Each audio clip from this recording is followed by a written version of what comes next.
जनतेचा आवाज, सत्याचा ध्यास, शेगाव लाईव्ह सदैव तुमच्यासाठी सज्ज. शाळा सुरू पण शिक्षकाची कमतरता. आसलगाव जिल्हा परिषद शाळेतील परिस्थितीवर पालक आणि ग्रामस्थांचा प्रश्न. राज्यात नवीन शैक्षणिक वर्षाची सुरुवात झाली आहे. विद्यार्थ्यांच्या चेहऱ्यावर उत्साह आहे. मात्र बुलढाणा जिल्ह्यातील जळगाव जामोद तालुक्यातील आसलगाव बाजार येथील जिल्हा परिषद शाळेबाबत पालक आणि ग्रामस्थांनी गंभीर चिंता व्यक्त केली आहे.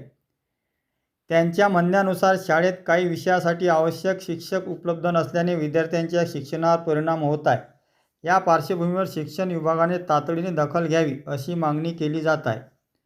स्थानिक पालक आणि ग्रामस्थांच्या माहितीनुसार शाळा सुरू होणे, काही वर्गांना नियमित विषय शिक्षक उपलब्ध नसल्याने विद्यार्थ्यांचे अध्यापन पूर्ण क्षमतेने होत नसल्याची तक्रार आहे. विद्यार्थी दररोज शाळेत उपस्थित राहत असले तरी काही विषयाचे नियमित अध्यापन होत नसल्याने त्यांच्या अभ्यासक्रमावर परिणाम होत असल्याचा दावा पालकांनी केला आहे. विशेषतः बोर्डाच्या परीक्षेची तयारी करणाऱ्या विद्यार्थ्यांच्या पालकांनी चिंता व्यक्त करत आवश्यक शिक्षकाची नियुक्ती तातडीने करण्यात यावी अशी मागणी केली आहे.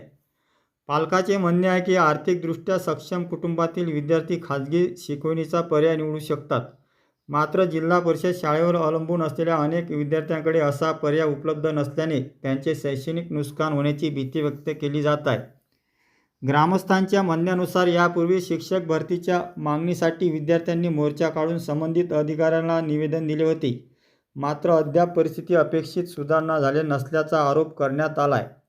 या प्रकरणाबाबत संबंधित शिक्षण विभाग किंवा प्रशासनाने अधिकृत भूमिका समोर आल्यास ती प्रसिद्ध करण्यात येईल. आता प्रश्न असा आहे की आसलगाव बाजार जिल्हा परिषद शाळेतील शिक्षकांच्या रिक्त जागा कधी भरल्या जाणार? विद्यार्थ्यांचे शैक्षणिक नुकसान टाळण्यासाठी प्रशासन कोणती पावले उचलणार याकडे पालक, ग्रामस्थ आणि संपूर्ण परिसराचे लक्ष लागले आहे. या विषयावर आपले मत काय? विद्यार्थ्यांना वेळेत शिक्षक मिळावे. यावर्षी 10वीला आहे, पण मग आमच्या शाळेत शिक्षक नाही आहे. मॅथला शिक्षक नाही आहे, सायन्सला नाही आहे. फक्त मराठी, हिंदी हेच विषय होतात. आणि 6वी, 7वी, 8वी आम्ही काढले. समजा 9वी मोबाईलवर बघून, काही टी व्हीवर बघून, काही स्वतःचा अभ्यास झालो आहे आम्ही पास. पण मग यावर्षी 10वी आहे. 10वीला तर आम्हाला शिक्षक हवेच आहे. माझी अशी विनंती आहे सरकारला की आम्हाला मॅथ, सायन्स या विषयाला शिक्षक हवे आहेत. कारण की 10वी हा पाया आहे पुढचं. समजा 10वी तर आम्हाला कमी पर्सेंटेज मिळाले तर पुढे कसं व्हावं आमचं. समजा आता 10वीला शिक्षक हवे आहे. मी PMC जिल्हा हायस्कूल इथे शिकत आहे. मागच्या वर्षी आमची 9वी झाली आणि यावर्षी 10वी आहे. मागच्या वर्षी पण आम्हाला शिक्षक नव्हते आणि यावर्षी पण नाही आहे. पण आमची यावर्षी 10वी आहे आणि आमचं पुढे पाया कसं मजबूत व्हा हेच आम्हाला कळत नाही आहे. कारण की मागच्या वर्षी तरी एक मॅडम होते आम्हाला, पण यावर्षी तर एक बी मॅडम नाही आणि एक बी शिक्षक नाही. गजानन सोळंके. मी PMC जिल्हा परिषद हायस्कूल आसलगाव येथे शिकत आहे. मी यावर्षी 10वीमध्ये आहे. मागच्या वर्षी 9वीमध्ये होतो. 9वीमध्ये आम्हाला शिक्षक नव्हते आणि यावर्षी पण आम्हाला शिक्षक नाही आहेत. तर आम्हाला शिक्षक पाहिजे. आम्हाला 9वी आमची कशी तरी गेली. आम्हाला शिक्षक नव्हते. मग आम्हाला पायास मजबूत नाही आहे आमचा.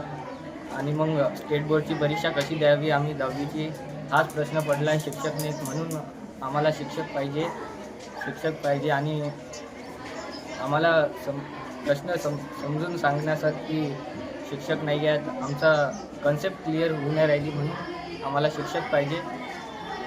माझं नाव श्रीकांत बाजारे. मी PMC जिल्हा हायस्कूल आसलगाव इथे शिकत आहे. आमच्या शाळेत शिक्षक नाही आहे. मी इथं 10वीमध्ये शिकत आहे. आणि मागच्या वर्षी मी 9वीत होतो. मागच्या वर्षी आम्हाला एकच शिक्षक होते इंग्लिशचे. यावर्षी आम्हाला कोणीच नाही. वगैरे शिक्षक पण नाही आहे. आम्हाला शाळेत कोणी शिक्षक नाही आहे. असता याकडे